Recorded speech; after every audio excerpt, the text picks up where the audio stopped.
നമസ്കാരം. The path is the goal എന്ന discussion സീരീസിന്റെ അടുത്ത സെഷനിലേക്ക് വീണ്ടും ഏവർക്കും സ്വാഗതം.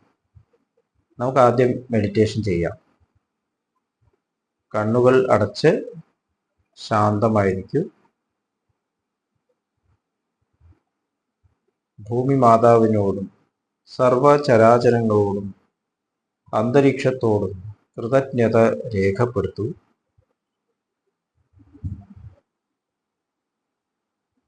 ഭൂമി മാതാവിൽ നിന്നുമുള്ള ഹീലിംഗ് എനർജി കാലുകളിലൂടെ പ്രവേശിച്ച് ശരീരം മുഴുവൻ വ്യാപിക്കുന്നതായും ശരീരത്തിലെ എല്ലാ ഭാഗങ്ങളെയും എല്ലാ കോശങ്ങളെയും റിലാക്സ് ചെയ്യാൻ സഹായിക്കുന്നതായും അനുഭവിക്കും.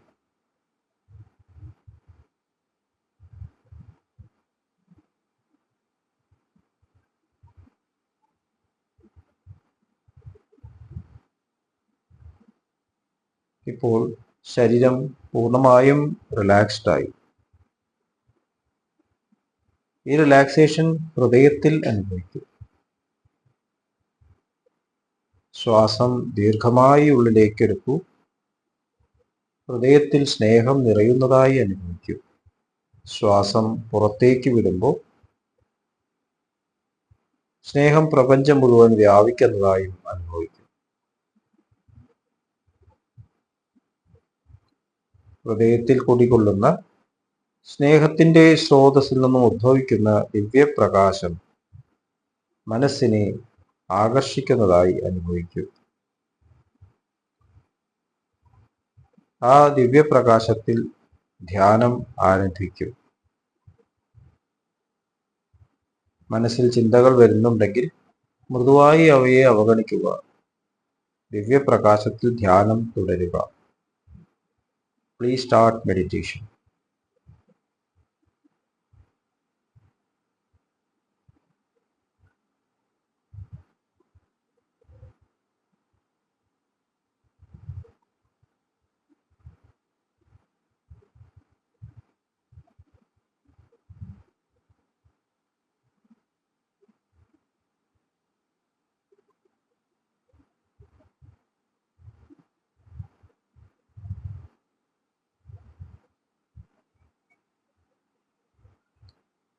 ഓക്കെ, എല്ലാവരുടെയും ഹൃദയങ്ങൾ പരസ്പരം സ്നേഹത്താൽ ബന്ധിതമാണ്, കണക്റ്റഡ് ആണ്.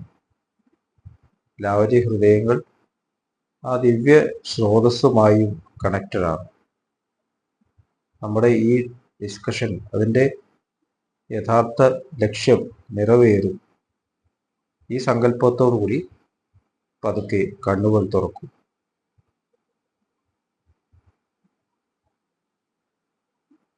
നമ്മൾ the path is the goal എന്നുള്ള ആ ഡിസ്കഷൻ്റെ ലിവിങ് ദ ഗോൾ ആണ് ചർച്ച ചെയ്യുന്നത്. സഹജമാർഗത്തിലെ 10 പ്രമാണങ്ങളിൽ ആദ്യത്തെ പ്രമാണം അതാണ് നമ്മളിപ്പോൾ തുടർന്നുകൊണ്ടിരിക്കുന്നത്.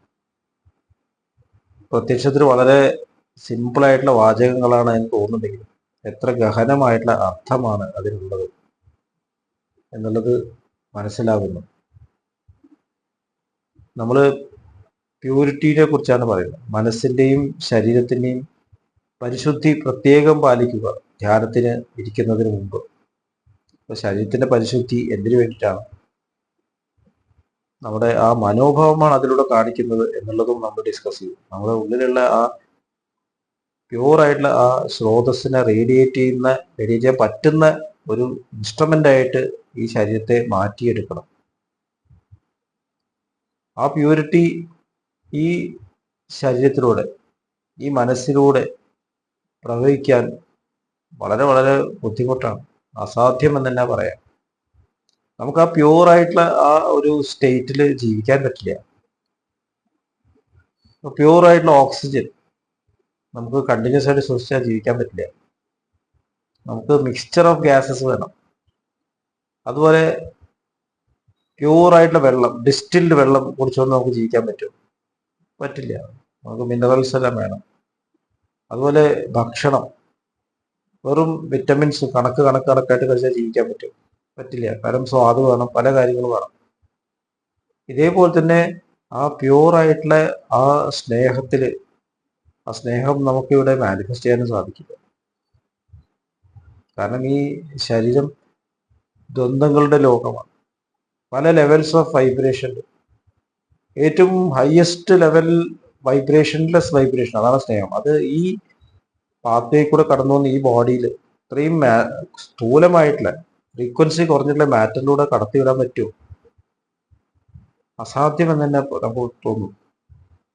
ഇപ്പൊ ജനറേറ്ററിൽ നിന്നുള്ള ഇലക്ട്രിസിറ്റി അതേപോലെ തന്നെ നമ്മൾ ഡൊമസ്റ്റിക് യൂസിന് അയക്കുന്ന പോലെ നമ്മുടെ വയറൊക്കെ കത്തിപ്പോവും, അത് ഉപയോഗിക്കാൻ പറ്റില്ല.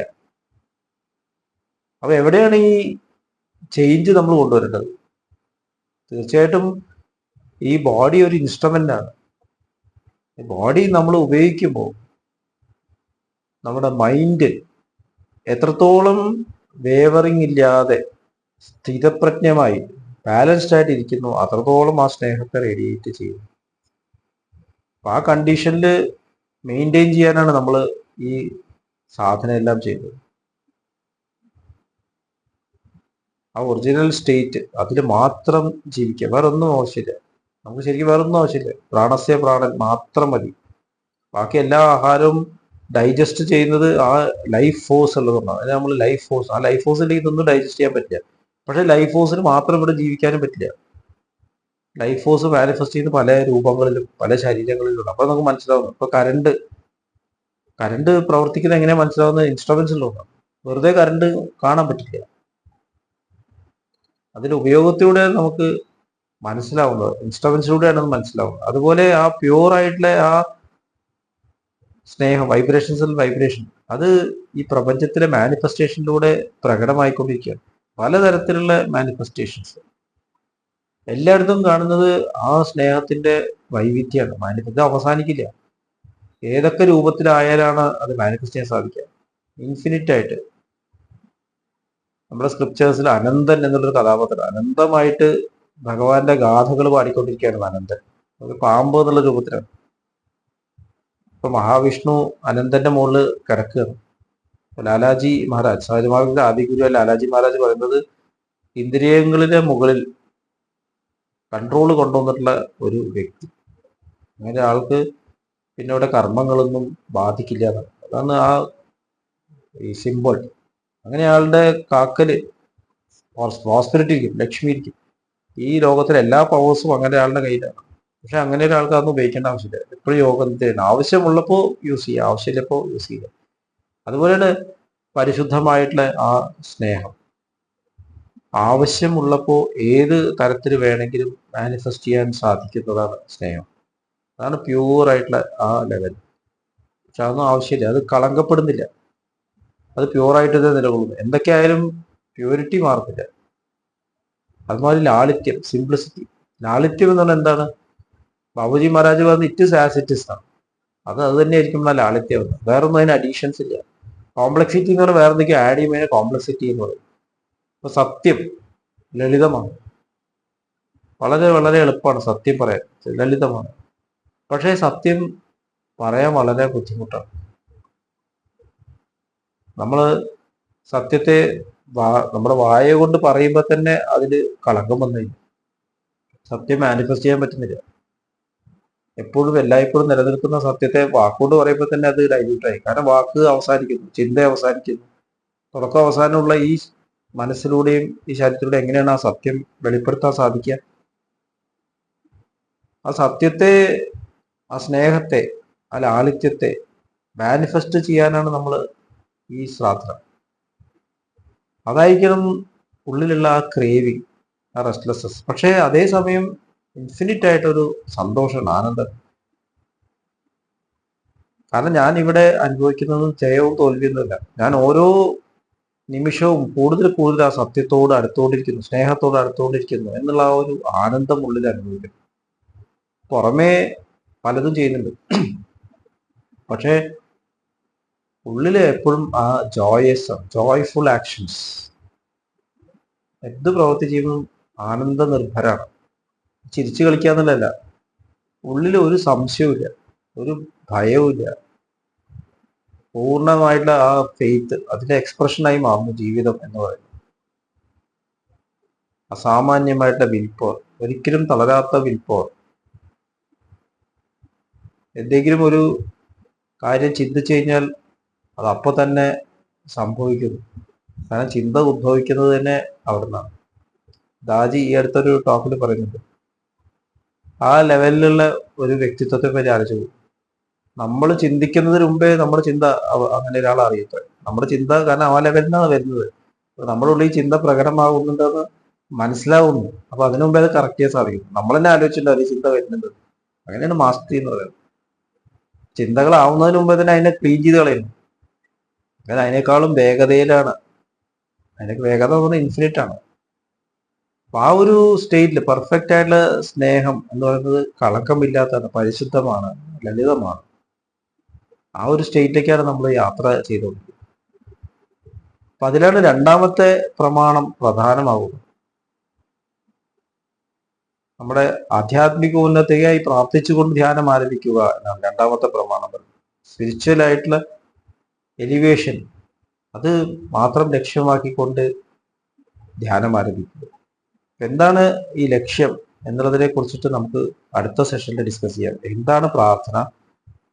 ഒരു പ്രാവശ്യം നമ്മൾ ചർച്ച ചെയ്ത കാര്യമാണ്, എങ്കിലും വീണ്ടും പറയാം. കാരണം പ്രാർത്ഥനയെ കുറിച്ചിട്ട് ഒരുപാട് ധാരണകളുണ്ട്. നമുക്ക് നമ്മുടെ മാസ്റ്റേഴ്സ് എന്താണ് ഇതിനെക്കുറിച്ച് പറയുന്നത് എന്ന് കൂടുതൽ മനസ്സിലാക്കാം. എങ്ങനെയാണ് അത് നമ്മുടെ സാധനയിൽ ഹെൽപ്പ് ചെയ്യുന്നത്, എങ്ങനെയാണ് പ്രാർത്ഥന നിർഭരമായിട്ടുള്ള ജീവിതം നമ്മുടെ യഥാർത്ഥമായിട്ടുള്ള ആ ലക്ഷ്യത്തിലേക്ക് നമ്മളെ അടുപ്പിക്കുന്നത്, ഇതെല്ലാം നമുക്ക് ഡിസ്കസ് ചെയ്യാം. അടുത്ത സെഷൻ വരേക്കും വിടവാങ്ങുന്നു. നന്ദി, നമസ്കാരം.